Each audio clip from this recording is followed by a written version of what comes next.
with great pleasure, this man in front of me here, Jimmy Webb. It is an absolute pleasure to have you in here. Hey. A good Aussie welcome to Jimmy Webb. Great to be here. Yeah, I mean, I'm just absolutely amazed with the career, and like the first hit you had, you would have been still a teenager. Well, I was a teenager, and being a teenager is a good place to start. With rock and roll and broken hearts and unsuccessful relationships, and I had my share of those, and I just kind of converted. If they give you lemons, make lemonade. I sort of converted my unsuccessful love affairs into cold hard cash. Well, I guess it's sort of a musical background that you've had, and I've seen the Webb family perform with your dad, and 3 generations of Webbs out there. How often do you get out and do that? Not enough, but two years ago in November we toured England and we did about 15 dates together, and we did South by Southwest, which is where you saw us. Yeah. And the boys, it's difficult today to have a band on the road. Is anyone out there who is into it? It's a financial conundrum in a way.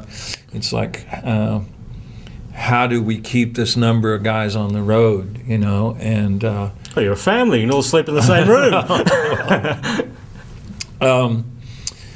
It was a great feeling. It was a milestone, really, in my life. I'm up on the stage at Union Chapel in London, and I'm looking around, and it's all my boys, all playing the instruments like masterfully, beautifully, as well as anyone could play them, and singing backgrounds. And my son Jamie came out. He's my 3rd oldest. He came out in honor of his Uncle Harry and sang Harry Nilsson's "I Can't Live If Living Is Without You," and, hit all those big high notes, and it was just thrilling. I'd like to do more of it, and if we can get if the financial atmosphere can improve in our country, particularly, we get through this recession or whatever it is, and financially, if things would just improve a little bit. I think I'd like to take them out on the road again. But things are very rough right now. Yeah. Well, your dad's an amazing man, isn't he? Because he was really instrumental in getting your career underway. Very supportive. My father spent 37 months in the South Pacific in the Second World War in a combat zone. He was a tough guy. He was a Marine. So he came back, and he would sit on the front porch and play these songs, and he had a pretty light tenor voice. Mom played the accordion, so the whole family vibration was. We actually had no television. Imagine that, no television. What? But I think that's why I like Australia so much. Is because it's almost like living in the Midwest. When I was a kid. It was our entertainment at the end of the day after dinner was to all gather together and sing and actually create harmonies. I remember I grew up singing harmony parts with my father saying, "Okay, Jimmy, you take tenor on this." And then sometimes he'd say, "No, Jimmy, you take alto on this, and I'll take the tenor, because your mother's going to sing the melody," like that. And learning to switch around the parts and learning which was high and where the placement of all these things were. And so really I got a lot of good training in church just from the get-go. And I was very lucky that way, because I went from church to a little bit of serious musical training in college, and then right into Motown, which was the Harvard of songwriting and record production. That's right, because the first song that was ever recorded was a Diana Ross and the Supremes song, wasn't it? That's right. It was on a Christmas album called Merry Christmas from the Supremes, and it was a song called My Christmas Tree, and it was really a terrible song. Really not very good. And but I was able to call up my father and say, "Oh, Dad, you were wrong because I made some money in the record business. I think I got a check for $300 or something like that," which seemed like a fortune, and I was just bragging, because my father had always told me nothing would ever come of it. And I have to say this: I love my dad, but he wasn't one of those encouraging, nourishing, tennis fathers who said, was coaching me from the sidelines. It was always, "That'll never work," and "Get the piano out of the house." He moved the piano out of the house into the garage because it was too noisy, and slammed the door and "Stay out," and he didn't mind the music so much because I was active in church, and he really kind of needed me because I was, pretty good even. I was 12 years old. I was providing lots of impromptu music for funerals and weddings and offertories and things like that. And arrangements and improvisations and things like that. I was really good at my job. But my father, for some reason that I'll never be able to fathom, suspected that rock and roll was about sex. What tipped him off on that? I think he was one of the first people actually to suspect. Yeah. And so he wasn't excited about me getting involved in rock and roll / sex music. He wasn't playing your songs backwards, was he? No. And I loved it so much. I loved rock and roll and playing in bands and stuff so much that I was slipping out the back window of the house and going out and playing gigs after the household was asleep. Yeah. And then sneaking back into my bed. I'm going to go and have a listen to Up, Up and Away now and see if there's a hidden meaning in it somewhere. Oh, funny you should say that, but there really isn't. I could, I wish I could say, "Oh yeah, that was some really fine Maui Wowie," It was actually, I was just clean as the driven snow, and I hadn't really been corrupted yet. And this record came out, and there was a radio station in Oklahoma City, which is my homeland, Oklahoma City, and they had decided that that's what it was about. It was about drugs. They weren't quite sure which kind, but it had to be about drugs, and they took it off the air. And our record guy, Macy Lipman, called me up. I'm in Hollywood. He called me up and he said, "We just lost your record in Oklahoma City." I said, "What?" He said, "Yeah." He said, they took it off of KOMA, 50,000 watts, this huge station. And so I thought, oh man. I called my dad. So my dad went down to the radio station with his Bible and his 45. That was my dad. There's a movie plot in there somewhere. And roughly 15 minutes later, Up, Up and Away was back on the air. Dad could get a job as a record plugger these days. Yeah. Well, he was very capable. So he was a great minister as well, and quite the orator, very handsome fellow, very tall and dignified, knew how to wear his clothes, and had been, in difficult positions in his life and handled himself very well. Up until the time that my mother died, when my father really kind of exploded. And because she died very young, 36. Wow. She was 36, and I was 16. And so that was the catalyst, really, because the family migrated back to Oklahoma, because the setting is California, but they migrated back. And I said, "Dad, I've waited too long to get here, to turn around and go home. I can't do it." It was a very difficult moment for him and I. He dug in his pocket and he brought out the cash. I think he had $40. And he said, "Son, this is all I've got." He gave it to me and said, "This is really tough. This is going to be the hardest moment of my life." Turned around and got in the station wagon and drove away. And here I am at the Paradise Motel in San Bernardino, California, with $40.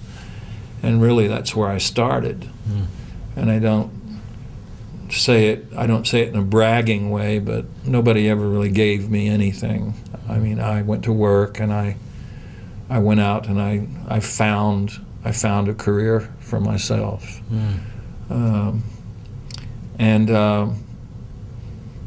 My real birthplace was Motown, because they were the door that really opened in a most friendly and accommodating and nurturing way. They took me in.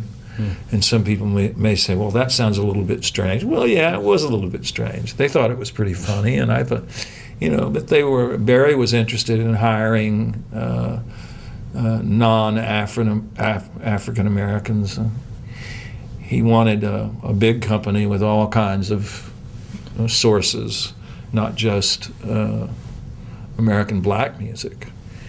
And so actually, people of my color, of my skin color, were a lot more welcome over at Motown than we were in some other places. Because, I mean, I tried them all, Was that like a day job where you'd go into the office each day and write a few songs? It was more, I would spend time there. We would do demos there. I would come in for work sessions there, and they would critique the songs. There would actually be meetings. Motown was really well organized. Anybody can tell you. It was like an assembly line in Detroit. That's where Barry got the idea. He said, he told me this. He said, one day I was standing out by the assembly line, and I saw the cars coming by, and I saw the fenders bolted on, and he said, suddenly I thought to myself, why couldn't I make a record company like that? I mean, Motown everything was organized. I mean, the costumes, the dance steps, if you think about it, everything was a picture of perfect organization. The Motown acts received media training. They got courses in good conduct, in how to behave oneself in manners at the dinner table. So in a way, he was way ahead of his time in that respect, because it's only recently that we really hear about people getting media training. That's right. So this was going on, in '63 and '64. He was cranking out these perfectly dressed, perfectly behaved,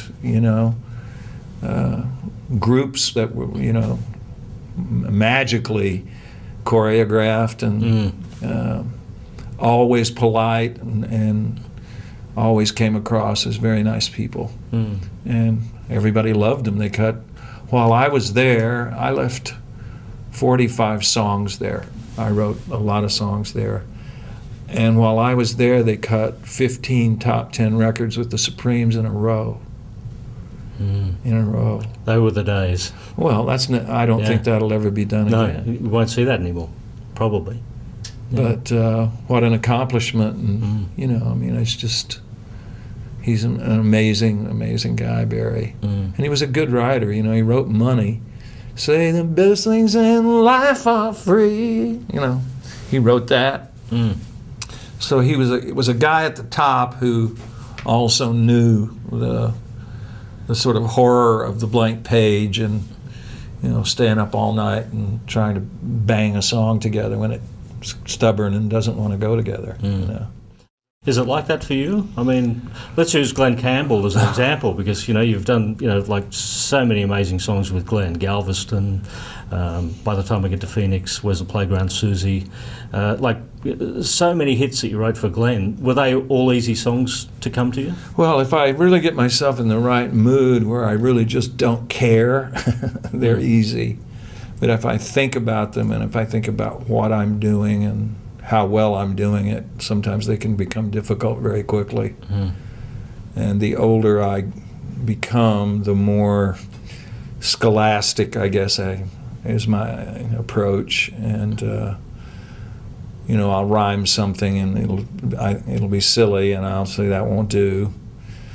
When in the old days it would go right through and it would be on the radio. And then I would be listening to it and saying, that's silly, but it's on the radio, you know. So, I mean, I think that you can become too self-conscious, you know, and as you grow older, you do listen more, and you start thinking, what's someone going to think if they hear that, and they know that Jimmy Webb wrote it. Is it good enough, or could it be a little bit better? Could I spend a little bit more time on it? And should I spend a little bit? Usually the answer is yes, because I remember too many times sort of like waking up from a hangover, and sometimes literally waking up from a hangover. But on a song like Wichita Lineman, which is pretty well regarded, and there's a glaring false rhyme in it. I need you more than want you, and I want you for all time, which is a line that most people like. And the Wichita Lineman is still on the line. Doesn't rhyme. It doesn't even come close to rhyme. It's not even a false rhyme. It's not even a near rhyme. It just doesn't rhyme, period. And I don't think I really flashed on that until I was writing my book about songwriting, and I'd started scrutinizing some of my lyrics, and all of a sudden I went, that's wrong. You know, that's really wrong. How did I not? And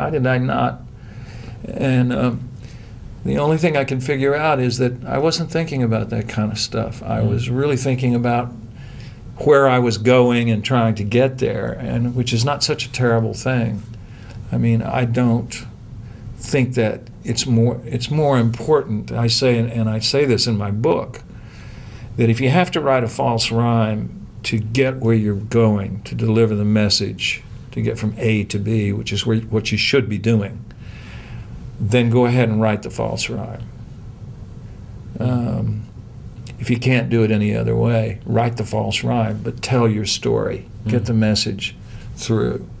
I guess only another songwriter would ever pick that, though, wouldn't they? Well, you'd be surprised. There'd be a lot of young songwriters today who don't necessarily think in terms of a narrative. They don't think of a beginning, a middle, and an end. They just think of kind of a catchy, loopy kind of a chorus, and then maybe some filling kind of lyrics to kind of just fill up the time until they get back to the chorus. And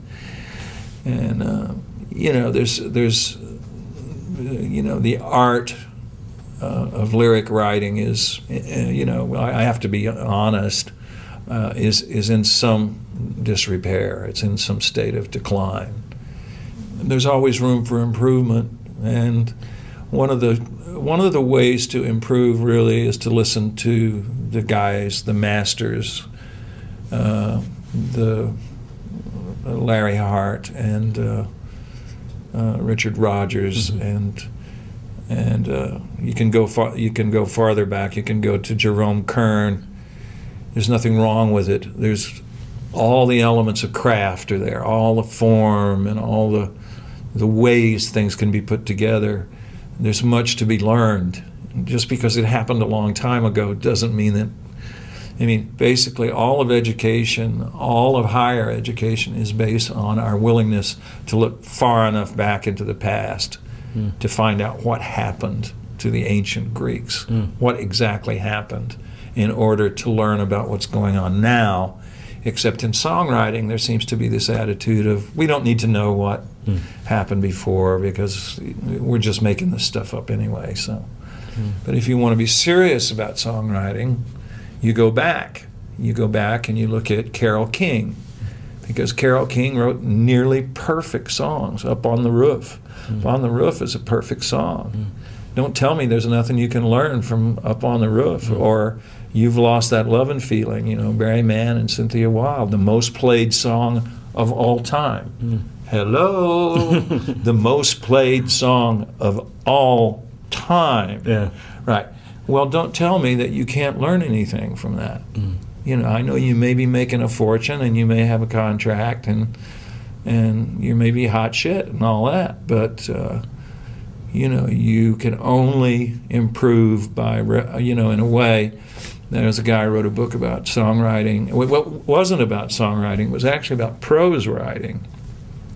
but it was prose. It was prose writing for young writers. His name was John Gardner, and I read this book. I devoured this book because from the first page it was great.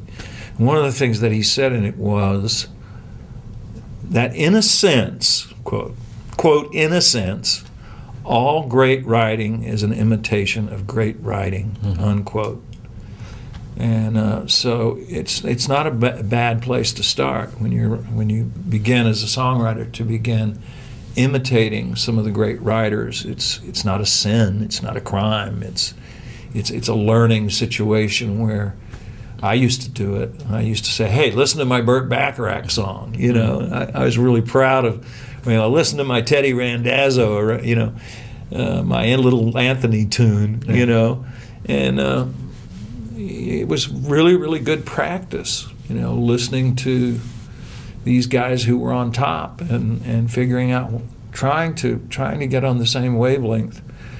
And then once you've done that, and once you've achieved a certain kind of technical superiority over the materials, and you've learned, Linda Ronstadt used to say, what would your advice be to someone who wants to get into the music business?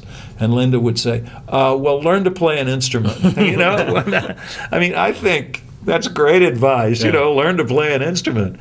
A lot of people show up going, okay, I'm ready. I want to be a song. I'm ready to. Where are the cameras? But where's your ability? What have you done to prepare for? Because this is a competitive field. Well, I guess you've, particularly on the new record, Just Across the River, there's some of the classic songs, but you're actually performing on here with some of the great artists of our time. And in particular, Lucinda Williams, that version, that total reinvention of Galveston. Yeah, it worked out. Worked out well. It was her idea to come in and sing the woman's part, and it did. It recast the song. And I hate the word reinvent. There's some words that I hate more than reinvent, but not many. But it did transform the song into a dialogue between a man and a woman, not just a sort of soliloquy. It went from soliloquy, can I say that? Soliloquy, to dialogue. And that was great. That was a change that I had, not sure I'd ever thought about, but it worked, smashingly well. The record was never intended to be a celeb record. It was always meant not to be a celebrity record. I can even hear the meeting and remember exactly it was. We do not want any celebrities on this record. And then in walks Billy Joel. And then Billy calls up and says, "Well, I'd like to sing on it." And then Willie Nelson, Jackson Brown, and Glenn Campbell. You're back with Glenn with this. Well, Glenn and I. That's in a way that's a historic recording because Glenn and I never recorded together ever. Is that right? This is the first time. It's the only time. Yeah. We made records together, but we never sang together. We never duetted together. And they're just, in the album notes, there's some interesting stuff there. They're actually readable because there's a little story there about each song and about how that artist connected with that song. P.F. Sloan, which Jackson Brown sings on, I was at a fundraiser in Hollywood, and I knew Jackson was going to be there, and I was kind of waiting, see what he was going to do, and because he has so many great songs, and he came up and sat down at the piano and started playing the opening notes to P.F. Sloan, and I thought, oh, this is nuts, and he played it just perfectly. He went into the first verse, and he sang the whole darn song, and he sang every lyric perfect. He said, I just wanted to do that for Jimmy Webb. He said, that's one of my favorite songs. So I went up to him after the show and I said, hey, man. I said, it must have taken you a long time to learn that song. And he says, yeah. He said, it did. And I said, we're recording that song. I said, you want to be on it? And he said, yeah, I want to be on it, So, it was that type of, really honestly, there was a connection. It wasn't just a kind of, see if you can get so-and-so to sing on the album, because honestly, I wouldn't do that. I wouldn't just go out and start pitching to try to get people on the album. But Michael McDonald is on there, one of my favorite cuts, Where Words End. And Vince Gill, who, I mean, I just worship the guy. I mean, I would, I'm not worthy, And Vince's musical director, John Hobbs, played piano on that whole album. I didn't even touch the piano. I was ashamed of myself after I heard these guys play. Because this all started as a Nashville album with the ultimate players. In other words, take the A-list players, right? And then cut the A-list players into the A-pluses and the A-minuses. And then just get the A-pluses. Fred Mullen called them his assassins. Just get those guys and bring them in to play the album. Jerry Douglas, for instance, who played the dobro solo on Wichita Lineman, and Mark Knopfler's playing guitar on the end by the time I get to Phoenix, and it's just heartbreakingly beautiful. I mean, everything on the album was just, there were people standing in the control room just crying, just tears just rolling down their face, listening to basic tracks, and it's like, hey guys, come on, who died? What's going on here, man? These are just the basics, And it was just one of those albums that just got a hold of us, all of us, from the beginning. And people started hearing about it, and people wanted to be on it. And we already have players in Nashville saying, we want to be on volume 2, so don't make the second album without calling me, Jerry Douglas, and certain people that are incredibly important to us. So number 2 is on the way. Yeah, August. We'll start cutting in August, and hopefully we'll even do better. We charted this record, but I think we could have done better if people had taken us a little bit more seriously, because it really is a good record. You really can put it on in your car and drive up to Byron Bay, and it'll be your friend all the way up and all the way back. It's one of those kind of albums. Now, one of the songs that's not on here is MacArthur Park. So I take it. No. Is that there's nothing on there that couldn't be interpreted in a Nashvilleian context with the steel guitars and this and that. And now we may work our way into that, because Waylon Jennings cut MacArthur Park 3 times, and once the Kimberleys, once with Willie, once by himself. So it's not that it's never been on a country record before; it has been.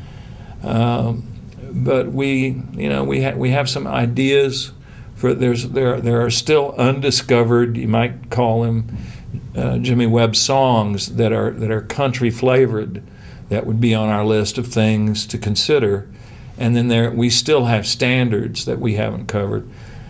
One of my earliest hits was a tune with Glenn, and it was top 10. It's like top 10 country. It's called "Honey Come Back." You remember? Yeah, I know that song. It was kind of a run on. It went like, "Honey, come back, I just can't stand. Each lonely day's a little bit longer than the last time I held you. Seems like 100 years ago. Back to these arms, his arms, and never know the joy of love that used to taste like honey come back." So it was all kind of. It was kind of a novelty song in the sense that every line ran on to the next line, and then the verse was like a whispering Bill type of talking part. It said, "Well, I haven't got much to say, but now I'm gonna say it." It was one of those like, "I'm just a poor country boy, and I know you're having fun up in that big city with those fancy men and those bright lights, all that kind of like crap, right?"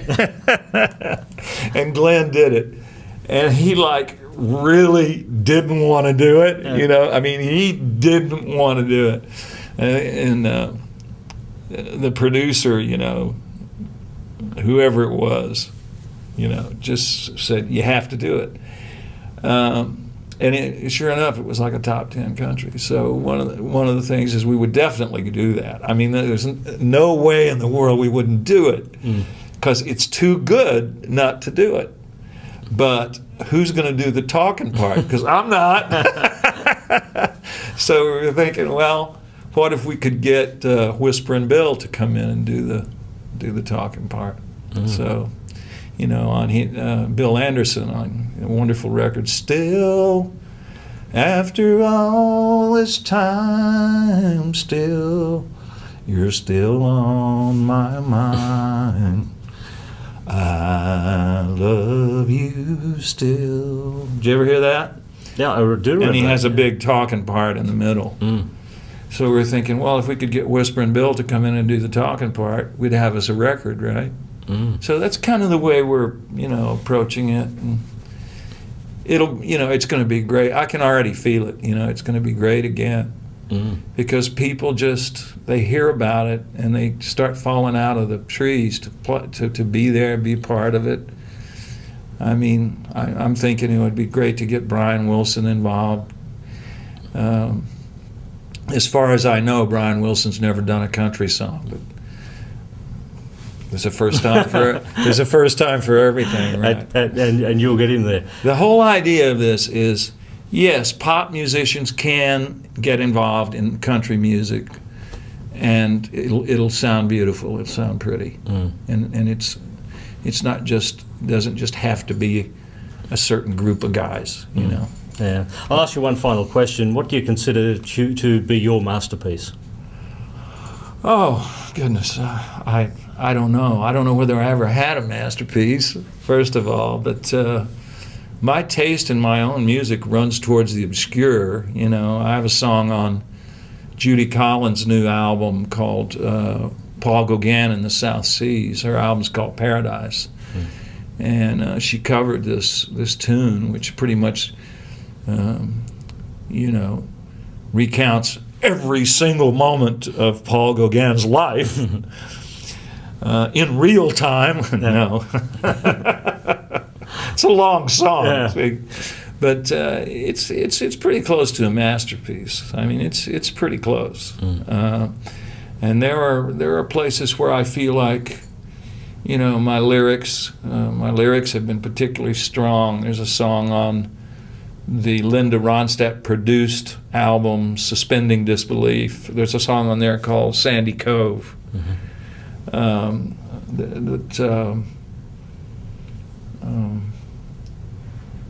Talks about, I thought about it with children, a lot about my wife, and about my mom's old accordion and all the other things I've lost, like Grandpa's ship in a bottle. And I wonder what it would cost, because I would pay a sultan's ransom if only I could place the ship back in the bottle or see my mother's face. And it goes on like that about loss.